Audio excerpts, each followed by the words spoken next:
Welcome to Dairy Pod, a podcast series from Dairy Australia.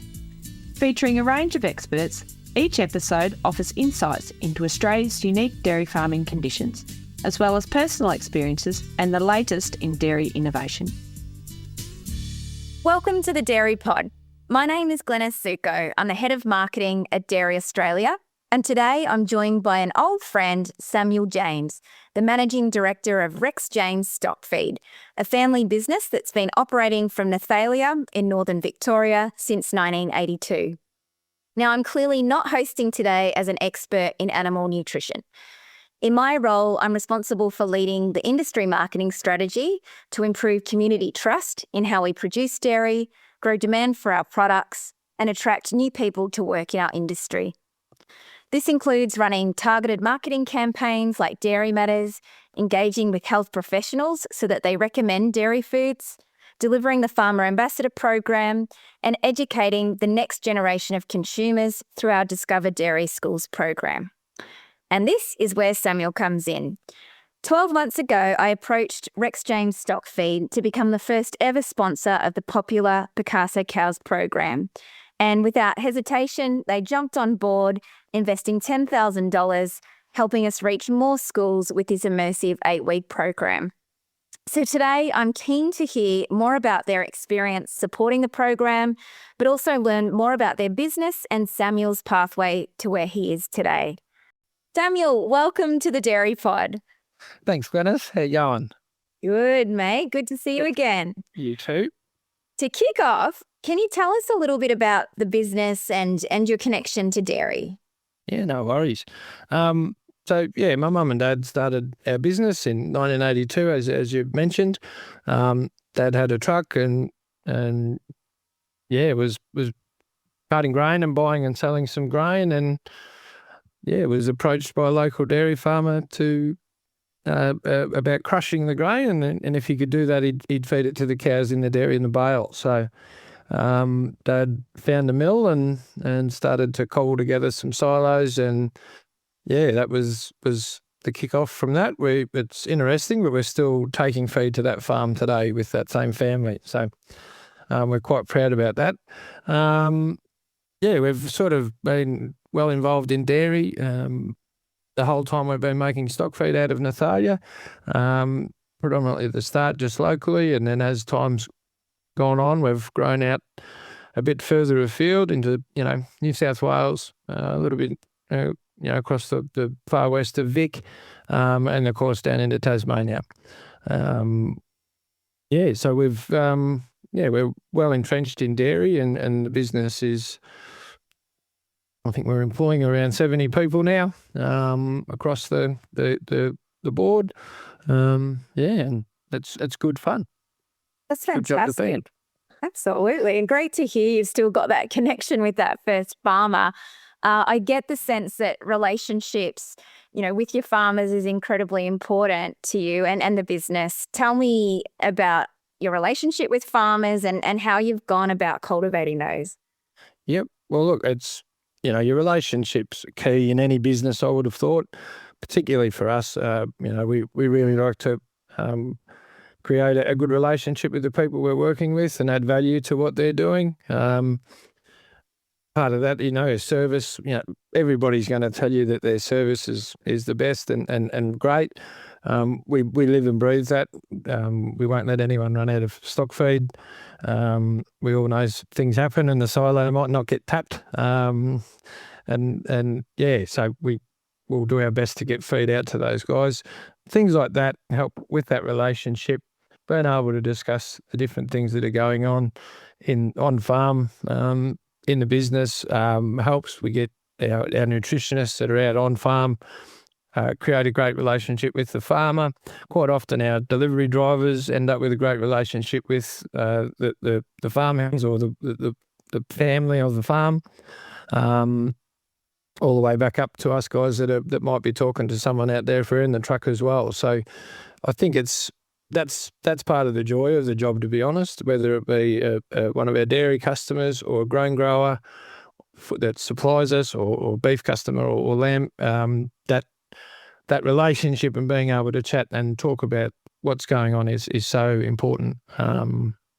And yeah, as I say, it's part of the fun of it. And yeah, I'm happy to say customers are good friends of mine now, and I wouldn't have known them if they weren't a customer. So yeah, that's the bonus of it all, I suppose. Yeah.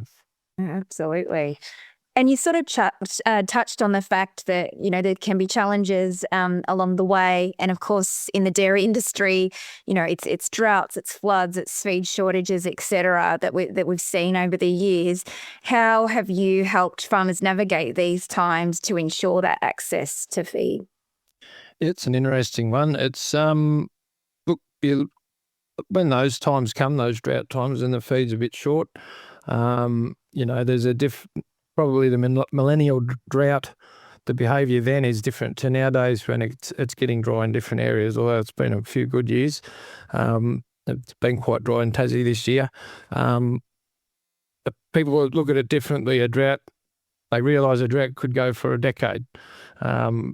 So people behave differently, which is good, a bit more calculated approach. So where we can fit in there is by helping maximise the use of some hay that they might not have wanted to use, or different byproducts, and we can add some minerals and things into the feed to be able to use those products. And there certainly is a lot more byproducts used nowadays, particularly because of those times in the millennial drought, I believe, that some of them byproducts have become a staple in diets and rations. And they're, whereas once upon a time there was something that was known as a giveaway product, well, now we're using it. Yeah. Not dissimilar probably to the whey protein. I recall Dad saying they used to feed it to the pigs, and now, of course, we know how valuable that is. As I said earlier, I'm, not a nutrition expert, but I did actually study human nutrition and dietetics before transitioning to marketing. And it's incredible to me to see just how much the science has changed, and therefore nutrition recommendations over the past 20 years. You've touched on it a little bit there, but how has the nutrition advice you're giving farmers and the products you're creating, how has that evolved over the years? Yeah. No, definitely. And look, I'm not a nutritionist either, and I'm certainly not a human nutritionist. And if the listeners could see my head here, they'd know that. But yeah, look, the advice is key now, and if people want to, they're looking for 1%ers along the way, you need that right advice. And quite often we'll have farmers that have got a consultant outside of our business that they work with, and those consultants will trust us to make the feed and make it properly. The farmer might also chat to us about that, so they get a bit of information from a few different spots, but information is king. And to get those extra 1%ers and the extra little bit you need here and there, that's that part that you need to broaden your mind and ask those questions. So I suppose over the years, the difference is I think it's just gone from grass in the paddock and a bit of grain in the dairy to, what are we doing? And how does that grass look? How does that marry up with what the ration's doing? Are we getting the right minerals and things like that into the animal and all the way down to getting out into the yard and sifting through the cow turds to make sure that we've got no whole grains running through and the cows and things like that.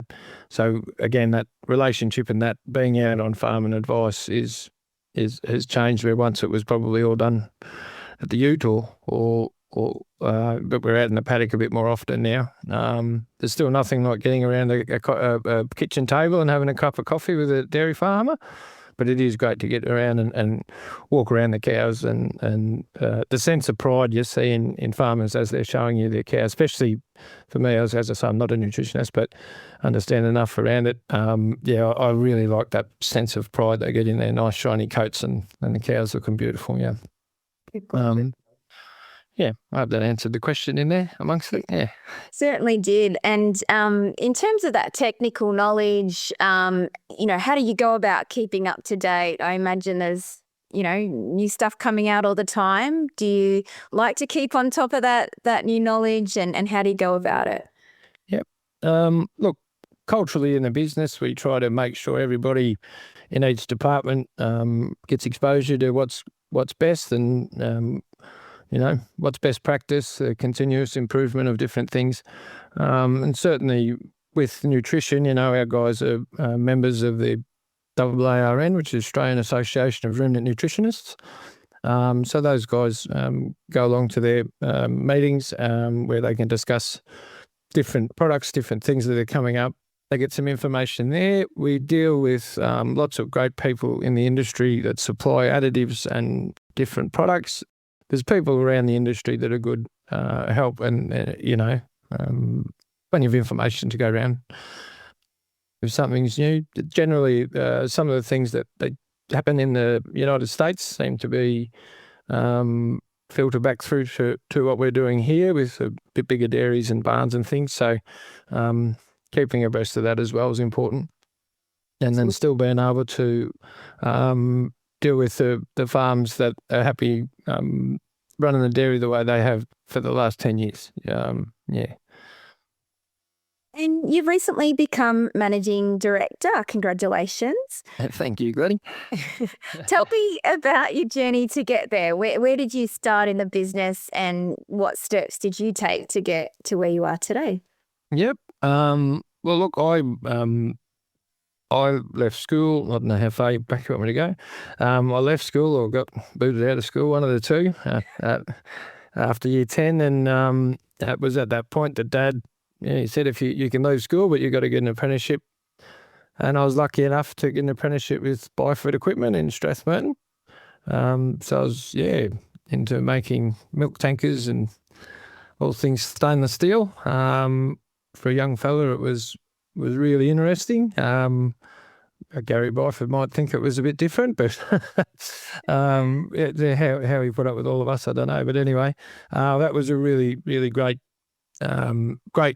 grounding to get going on. I learn a lot and sort of learn about the transport industry stuff as well, which is we need, and a good trade to head into what we were going into. So having that trade, then I was able to work with the guy that built our feed mill here in Nathalia, Matt Talbot, as a boilermaker there as well. And then I worked in the mill, and I went away to work in the mines for a year, but that'd be the only time that I haven't worked in the industry that's right alongside dairy. So at any one time, and food I'm eating is coming from a cow is the way I always put it. So I came back home from the West. That was right in the start of that GFC, and I was always going to come back to the work with the family. So I started in the mill and worked my way up through there to become operations manager. And then, the general manager a couple of years ago, about 5 years ago. And then, just lately, me and my brother have both, named ourselves, we've been put to managing director of the Rex James Group. So, Rex James Stockfeeds. So it's been a bit of a journey. I'm not terribly huge on titles and things like that. It is nice to be recognised, I suppose, for the work and the years you put in. But it's a family business, and we try to run it that way all the time. So that's good. Absolutely. And as a family business, I imagine succession planning is a topic that's come up in your family, as it does is in many generational farming families. Can you tell me a little bit about how you've navigated succession planning as a family? Do you have any advice for other families going through it? Yeah, look, succession, you're dead right. It's a big subject. There's not many industry events, conferences that you go to these days where there's not a speaker or someone there that's speaking on succession, which I think is really good. Some of them have been very informative. Look, within our family, as I mentioned, I work with my brother, Nicholas. He's younger than me, which I just thought I'd add that in, the better looking one. Between me and him, there's no other siblings in the family. There's me and him. So he likes doing his thing and I like doing mine. So we a bit of yin and yang at times, which is really good. And mum and dad, of course, are still there. Look, we're working on through it. I think advice, I don't know, that's a toughie. It's just sort of, I think if everyone's honest all the time, and you almost need to agree to that you're going to disagree sometimes, and that seems to work for us, but might not for everybody else. So far, anyway. But working with families really can be great. But I think that main thing is that honesty part. You can't let things sit and fester. If you've got something to say it. And one thing, me and my brother are definitely honest with each other. So right, wrong, or otherwise. Yeah, I think transparency and honesty is key in most relationships. And did you sit down and do any formal planning over the years in terms of, where you both want to go, or, where you want to take it as a family? Look, it's one of those things. I'd like to say that we'd sit around at dinner and not talk about work, but I think when you're in a family business, sometimes it's quite difficult not to, or to end up in that conversation. So I think it's always an ongoing thing about what we can do. And when you're in a family business, sometimes you can be quite nimble when it comes to making a decision or seeing something that you can try, another opportunity. But there's sort of a constant chat about what we're doing and how we can do it a bit better, or, what works and what doesn't. My brothers, we also run a farm. So my brother's journey into the business has been through that farming side of things. And he's a really good farmer. We run a lamb feedlot and a beef feedlot, where we, get to do our farming. We're harvesting at the moment. So, so there's sort of all the way through, Nicholas has been in the farming, and I've sort of really always had a passion for the feed milling. And then, so it's sort of been quite good. It's not like we're both trying to do the same thing. And, we both enjoy different parts of the industry and the job, which is I'm quite lucky, really, very lucky that way as a family. Sounds like it works well. He could get a job anywhere else. He needs me to help him, so. Got to put a dig in for the symphony. Oh, you know me. And the business recently won the Moira Shire Award 2024 Excellence in Agriculture. Growing up in the Moira Shire, I actually hadn't heard of these awards. Can you tell me a bit about them and what the specific award was for? Well, that's I believe it's every couple of years. They haven't. Some kind person out there had nominated us for the award of excellence in agriculture, and I thank them. It is very nice to be recognised for the work we do. I do believe we try our best to do the best thing we can, the best job we can, and be a good part of the Shire, a good part of the community, and all the rest of it. So they have a bit of a night up there in Yarrawonga, and we were able to get an award, so that was quite nice. The Moira Shire is a great place to live, work and play. You've got the Murray River, the Goulburn, the river, the Broken Creek, all these things around you. It really is such a fantastic place to live, and I don't know, something about the river I think makes people happy. Yeah. So. Sure does. Yeah, but no, it was very nice to be recognised by the Shire. So to close out, let's bring it back to Picasso cows. For those listening, it's an 8-week program that Dairy Australia runs in schools where children complete a learning journal while designing and decorating a fiberglass cow, and that cow often becomes the pride of the place in a school for years to come. So Samuel, why did you decide to get involved, and how have you found the experience? Look, it was as you say, we had a bit of a discussion. I was actually down in Tasmania when you rang me, I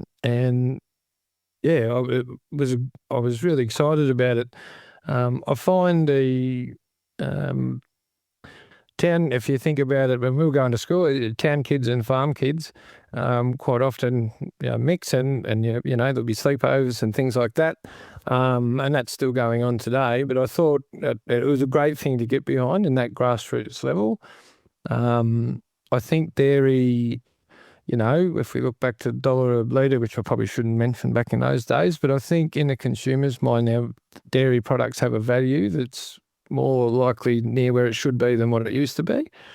And I think that's filtering down through all ages, but it's important for us anyway. I believe that at that school level, there might be a kid there that's young kid there that isn't, they're very young at that age, but it might be just something that starts to inspire them to be more interested in what a cow does and how it works. That kid may never have had that opportunity or whatever. So and just the same, they're all chatting while they're doing it.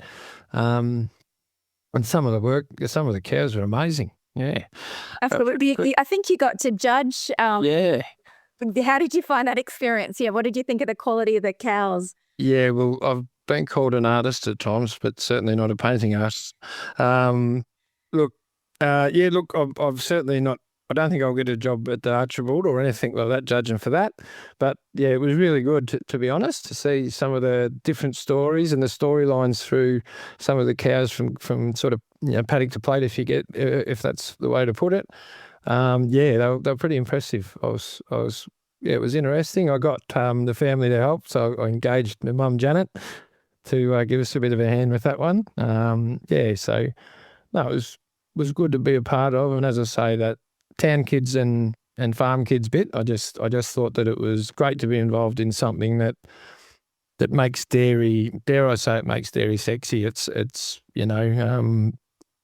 think dairy is such a great part of the area. I think it needs celebrating, and that's sort of why we're happy to be involved. That's fantastic. And shout out to Janet for your help with judging. Yeah, good on the jam. Look, Sanger, a huge thank you for your sponsorship and support of Picasso Cows. It's really helped our levy payers' money go even further. To our listeners, if you would like to learn more about the industry marketing or our schools program, you can visit dairyaustralia.com.au and head to the Promoting Australian Dairy section. If anyone is interested in sponsoring the Picasso Cows program, you can shoot an email to schools@dairyaustralia.com.au. Thank you so much for joining me today, Samuel. No worries, Glenys. Thanks for having me. Hope to catch up soon. I hope so. Cheers. Thank you. Thank you for joining today's Dairy Pod episode. We hope you found it enjoyable and insightful. For more information, check out the episode notes. You can stay up to date by following Dairy Pod on your favourite podcast platform. To get in touch, visit dairyaustralia.com.au. Until next time, take care.